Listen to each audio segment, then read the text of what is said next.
Welcome to Royal Family Brief. The content of the briefing includes: Prince Harry on his own if I win again, says Donald Trump. King praises true valor of Ukrainians on second anniversary of invasion.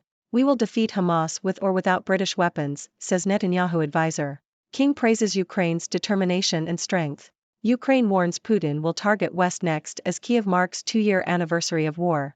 Prince Harry on his own if I win again, says Donald Trump. Telegraph. Former U.S. President Donald Trump has criticized Prince Harry for an unforgivable betrayal of Queen Elizabeth II. Trump said that if he were to win a second term, he would not protect Prince Harry, who he said would be on his own. Trump also criticized President Joe Biden's administration for being too gracious to the Duke of Sussex since he moved to the U.S. in 2020. The comments come as Prince Harry's immigration status is being challenged by a conservative think tank, which argues that he cannot legally have entered the U.S. because he admitted to taking illegal drugs in his memoir. The think tank is calling for the U.S. government to reveal Prince Harry's immigration form, which would show whether he declared his drug use to the Department of Homeland Security. King praises true valor of Ukrainians on second anniversary of invasion. Telegraph. King Charles has praised the true valor of the Ukrainian people in a statement marking 2 years since Russia's invasion. The monarch commended the nation's determination and strength on Saturday, the anniversary of the war now entering a third, tragic, year. The King's statement marks the latest foreign affairs input from the royal family after the Prince of Wales called for an end to the fighting in Gaza, risking sparking a diplomatic rift with Israel. We will defeat Hamas with or without British weapons, says Netanyahu advisor. Telegraph. Israel will defeat Hamas regardless of whether the UK restricts arms exports, according to Benjamin Netanyahu's top foreign policy advisor. Israel's allies, including the UK and US, have warned against launching an operation in Rafah, where around 1.3 million Palestinians are currently sheltering, until there is a plan to evacuate civilians. The US is believed to be the only country capable of convincing Israel to call off the offensive, due to the military and financial support it provides. King praises Ukraine's determination and strength. BBC. King Charles has expressed his admiration for the determination and strength of Ukrainians in the face of Russian aggression, as the country marks the second anniversary of Russia's invasion. He praised the heroism and valor of the Ukrainians, and expressed his support for the international efforts to support Ukraine in its time of need. The UK recently announced further sanctions against Russia and pledged £2.5 billion of military aid to Ukraine. Prime Minister Rishi Sunak called for renewed determination in the face of the grim anniversary. Ukraine warns Putin will target West next as Kyiv marks two-year anniversary of war. The Independent. Western leaders, including European Commission President Ursula von der Leyen and the Prime Ministers of Italy, Canada, and Belgium, have arrived in Kyiv to show support for Ukraine on the second anniversary of Russia's invasion. Von der Leyen vowed that Europe would back Ukraine until it was finally free as the country suffers from shortages of military supplies that are hampering its ability to defend itself against Russia. The visit comes as Ukrainian President Volodymyr Zelensky warned that if Russia is allowed to win, Ukraine will be Putin's next target. In a post on social media, Zelensky stated that while everyone wants the war to end, Ukraine will not allow itself to be defeated. He added that when it comes to ending the war, Ukraine will only accept terms that are in its favor. The foreign leader's visit to Kyiv is seen as a gesture of solidarity as Ukraine faces territorial losses and military challenges from Russia. The leader's presence highlights the urgency of the situation and the need for continued support from the international community. Meanwhile, former UK Prime Minister David Cameron accused Russian President Vladimir Putin of behaving like Nazis in a scathing attack during a speech at the United Nations. Cameron argued that Putin invaded Ukraine, took its territory, and expected the world to look away. His comments reflect the growing international condemnation of Russia's actions in Ukraine and the need for a united response to deter further aggression. Labour's Keir Starmer should be willing to win ugly. Bloomberg. Keir Starmer, the leader of the UK Labour Party, has been accused of being a flip-flopper on the Israel-Gaza conflict. However, the author argues that Starmer is simply moving with the times and making necessary trade-offs to maintain party unity and appeal to voters.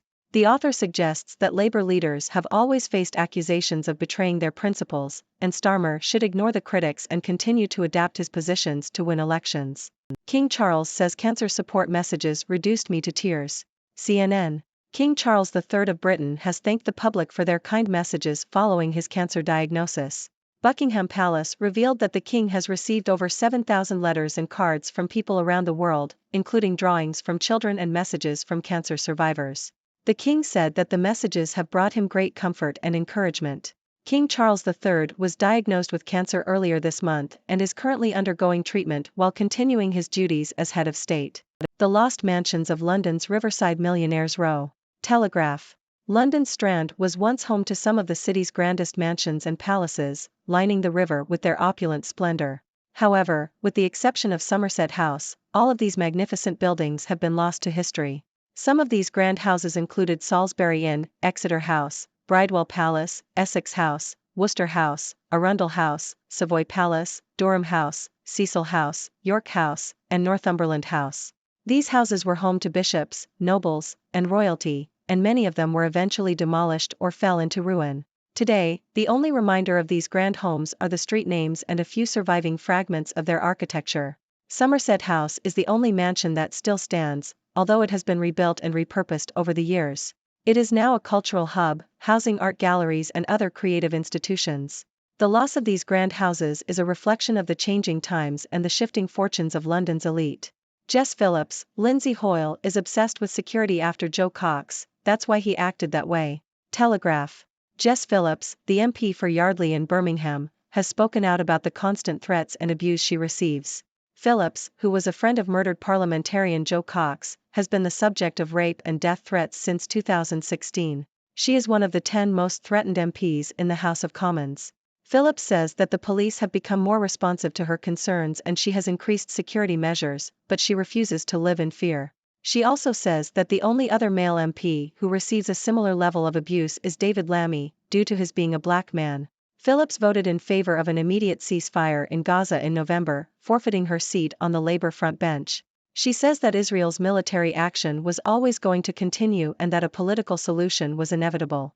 Phillips believes that there is still a long way to go in terms of achieving gender equality, and her main ambition in politics is to reduce violence against women and girls. She is not afraid to speak out on controversial issues and is comfortable discussing women's rights and the trans debate.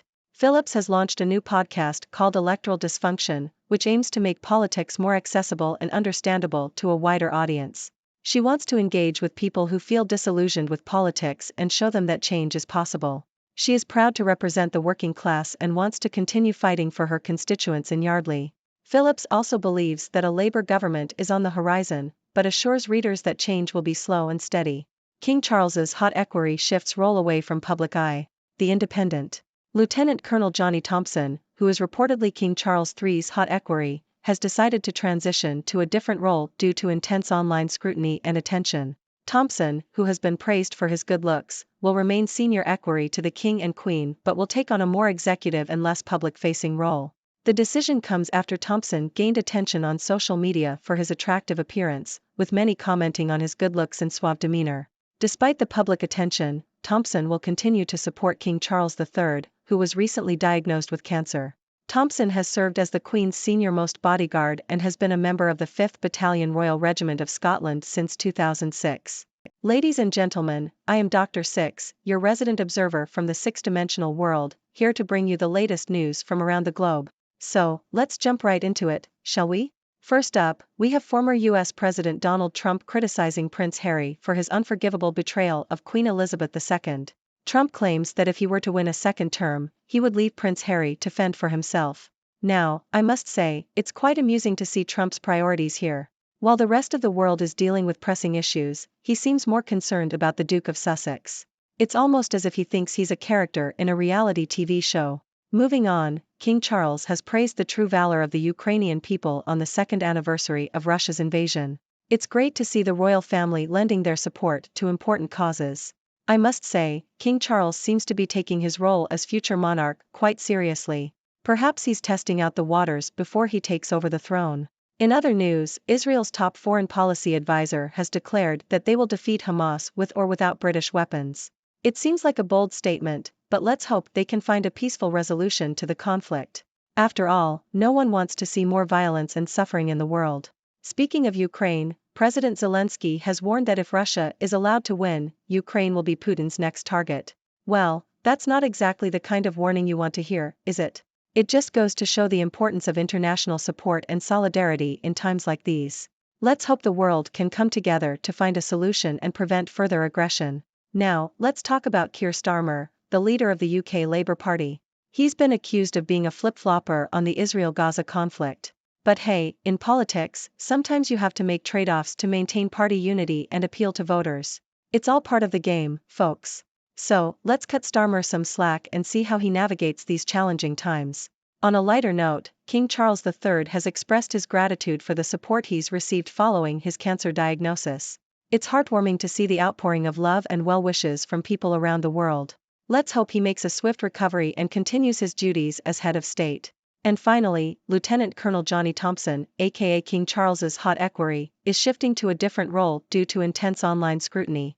The perils of being attractive in the age of social media. It seems like Thompson's good looks have garnered more attention than his actual role. Well, I guess everyone needs a break from the spotlight sometimes.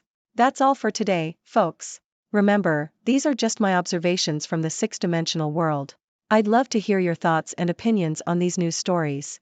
So, feel free to join the discussion and let me know what you think. What are your thoughts on Prince Harry's situation, the Ukraine conflict, or even Keir Starmer's leadership?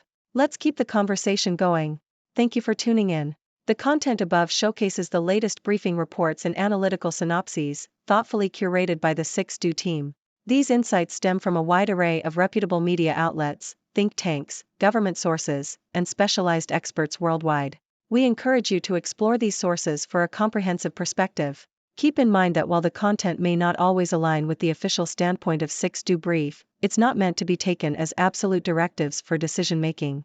Comprising seasoned media professionals, learned scholars, and accomplished scientists, the 6Do team embodies a trailblazing, fully independent media entity. To customize 6Do Brief to meet your professional needs, you have the option to subscribe to a diverse array of briefings on our website, 6dobrief.com. Regardless of your location, you can conveniently receive 6Do Brief via email.